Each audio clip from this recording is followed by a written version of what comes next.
96.3 KSCS second date update. All right, we have Wynn standing by. He had a great first date with Julie, but no second date. We're going to see if we can help him out this morning. So first of all, Wynn, tell us how you met Julie. So we're both from a small town, so, I mean, like, you all kind of run into each other. And I was at a football game. My brother was playing, and she was out there with some friends, and we were sitting next to each other, and we kind of started to chat. And I invited her to a friend's party, and that's kind of got the ball rolling right there. All right, very nice. So you went out to the party, and how did that go? So that's just it. I thought things went great. We went to this cool bonfire party, and we were hanging out, and it felt like she dug me, and then I don't know what happened. All right, and nothing went wrong at the party? No, I don't think so. I mean, not that I could tell. All right. Well, let's have us call Julie. See if we can figure out what's going on and see if we can get you a second date, okay? All right. Hello? Hi, is this Julie? Yeah, speaking. Hey, this is the Hawkeye in the Morning Show on 96.3 KSCS. Can we talk to you on the air for a second? Yeah, I guess so. I know it's kind of odd that a radio station just all of a sudden gives you a call, but the reason we're calling is we have a feature on our show called Second Date Update. And people call us when they had a great first date, but for some reason never progresses to a second date. And we got a call about you. Okay, yeah. Do you remember going out with Wynn? Yeah, I remember going out with Wynn. Well, he said you guys had a great first date, but then he said he never heard from you after that. Yeah, no, he didn't. For good reason, though. Oh, okay. Well, that's why we called. He asked us to call on his behalf. What's the reason?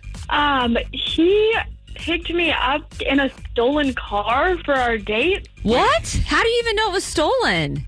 He told you? We got pulled over.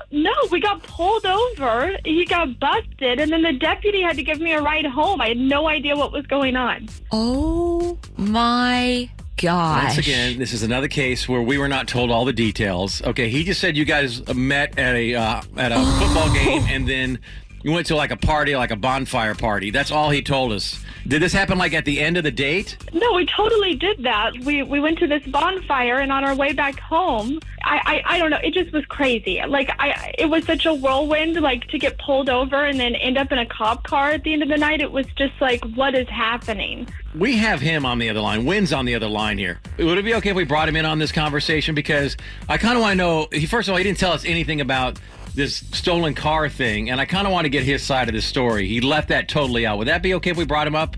Yeah, I would love to know what the heck happened. Okay. Wynn, are you there? Yeah, and this is all being blown way out of proportion. Did that happen, though? Did you get stopped for stealing a car? I didn't steal a car. I mentioned this when it happened. I told you I didn't steal the car. It was my uncle's car.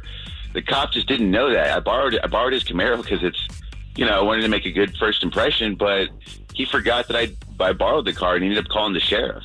I didn't get arrested. He took us to the station and stuff, but I ended up explaining everything, and I just had to take the car back. And did Julie get a ride home from the deputy? Yeah, but it was like 10 minutes away. It wasn't like a long ride or anything. Perhaps this should have been a detail. Maybe you should have told us, so we could have kind of... Yeah. So maybe we could I thought she knew. I told her that I didn't steal the car. I mean, I thought that was enough, and she just was freaking out about the cop stuff. Oh, my God. I barely know you. We've gone out once. How am I all of a sudden supposed to trust that you're telling me the truth when the cops pull us over? I don't know. Maybe just a little bit of trust is all I need instead of just blowing this out of proportion and making me feel like a criminal or something like that. I think you're just really overreacting. When we get pulled over and the cops say, hey, you're in a stolen car, I don't think I'm blowing anything out of proportion. Plus, usually if you did do something like that, you're going to lie about it to whoever. So you can't really fault her for not taking your words.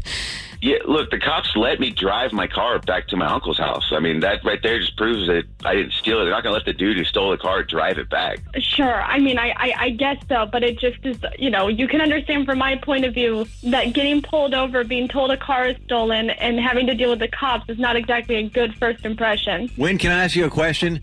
Did you ask your uncle's permission to use the car that night? I did ask him. My uncle, he's a special person. He did not remember, and he woke up in the middle of the night and he just saw the car was gone, and I guess he freaked out or something. All right. Well, knowing all that, Julie, after hearing what Wynn had to say, do you have any interest in going out a second time with Wynn? I mean, I got a ride home before any of this was even figured out, so I still don't even know if this is the truth. I could be dealing with a psychopath, so I'm good. Okay, all right.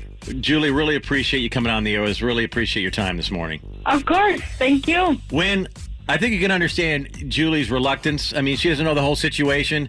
I think it would behoove you, if you do want to go out with her, to try to clear it up with maybe the deputy or something. You said it's a small town. I'm sure everybody kind of knows everybody. Yeah, but I don't want to waste any more time on someone who just overreacts like that. I think it was just kind of a funny story, and she's just freaking out and going crazy about it. Yeah, I'm good. All right.